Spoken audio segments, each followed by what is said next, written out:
Hello everyone, I am रश्मि तोमर। कैसे हैं आप सब? आई होप अच्छे होंगे। हम आशा करते हैं कि जल्दी ही केवी का रिजल्ट आ जाए और रिजल्ट आ जाए, आपके इंटरव्यू शुरू हो, डेमो टीचिंग शुरू हो और आपको जॉब मिल जाए। तो इसी उम्मीद के साथ चलिए शुरू करते हैं कि जल्दी ही रिजल्ट आ जाएगा।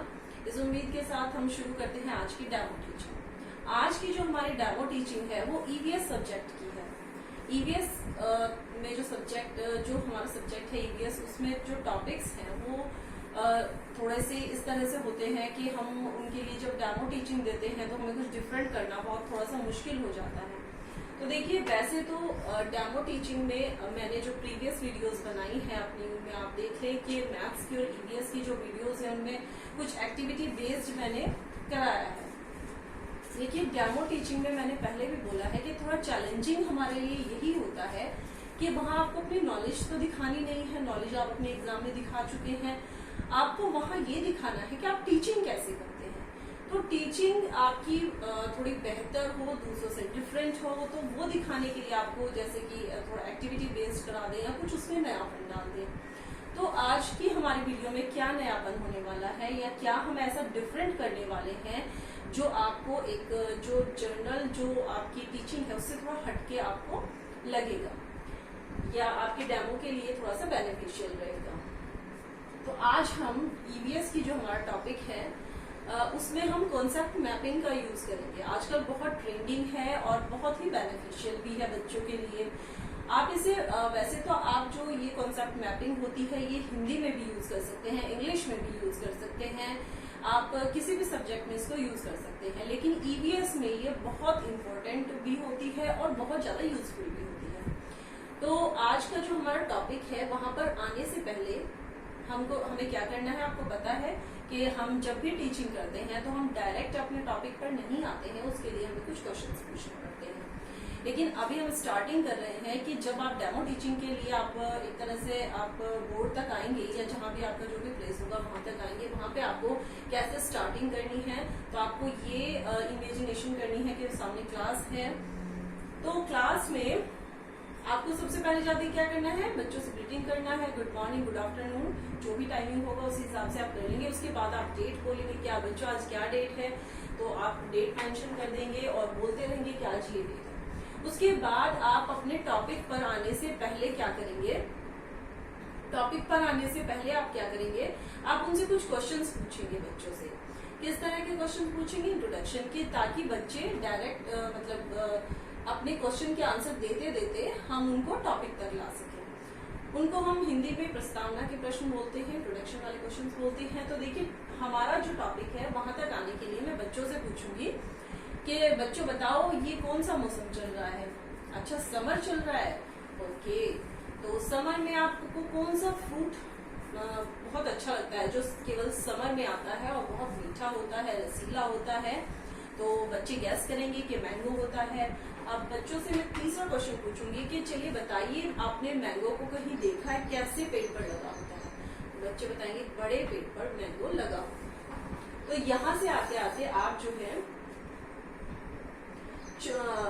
अपने टॉपिक पर आ सकते हैं कि कुछ पेड़ आपने बड़े देखे होंगे, कुछ छोटे देखे होंगे। तो ये जो होते हैं अलग अलग तरह के पेड़ होते हैं। तो हमारा जो टॉपिक है आज का, आज हम पढ़ने वाले हैं कि डिफरेंट टाइप्स ऑफ प्लांट्स। ठीक है, अब हम अपने टॉपिक तक आ गए। उसके बाद आपको क्या करना है, अपने टॉपिक को थोड़ा सा एक्सप्लेन कीजिए।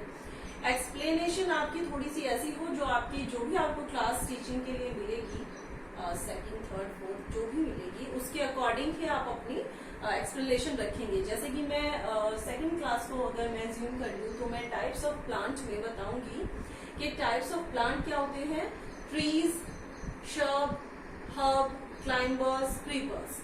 अब ट्रीज क्या होते हैं, ट्रीज में एक्सप्लेन करूंगी कि कुछ जो बिग स्ट्रॉन्ग प्लांट्स होते हैं वो ट्रीज होते हैं।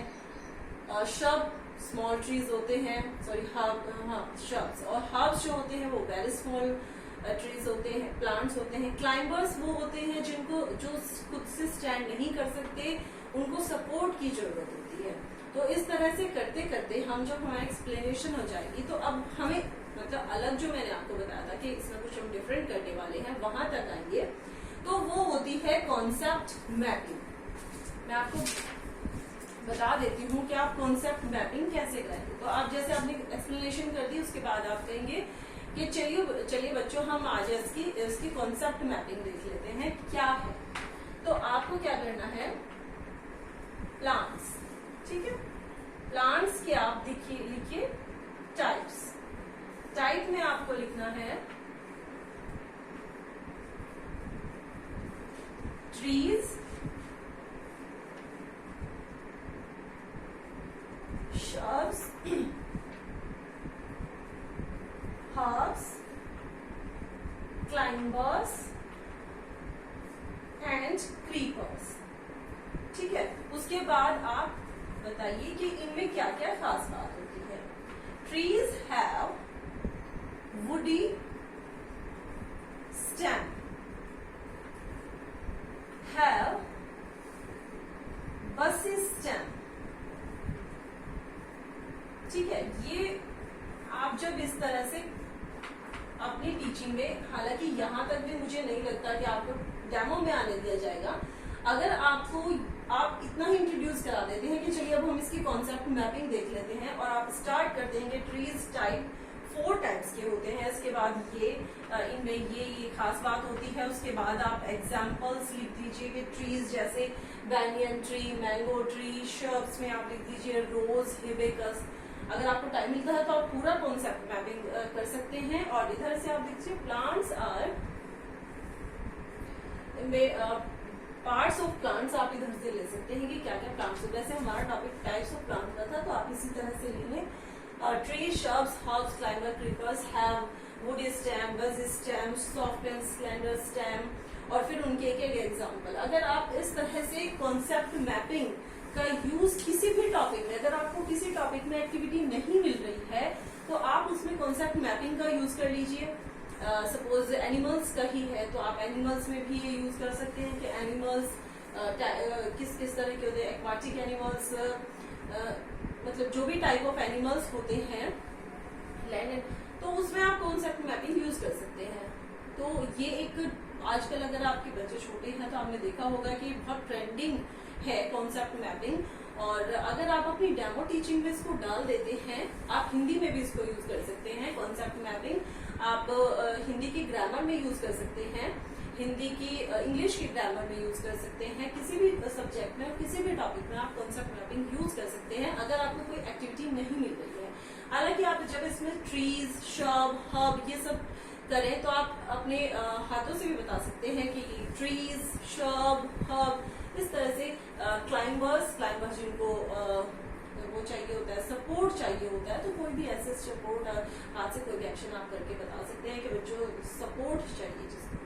ठीक है, तो इस तरह से आप अपनी टीचिंग को एक नॉर्मल डेमो टीचिंग से थोड़ा डिफरेंट बनाने के लिए, और इससे ये होगा कि ये लगेगा कि आप जो है अपडेटेड हैं कि करंट में क्या चल रहा है और किस चीज की रिक्वायरमेंट है, क्या हमें रिजल्ट दे रहा है।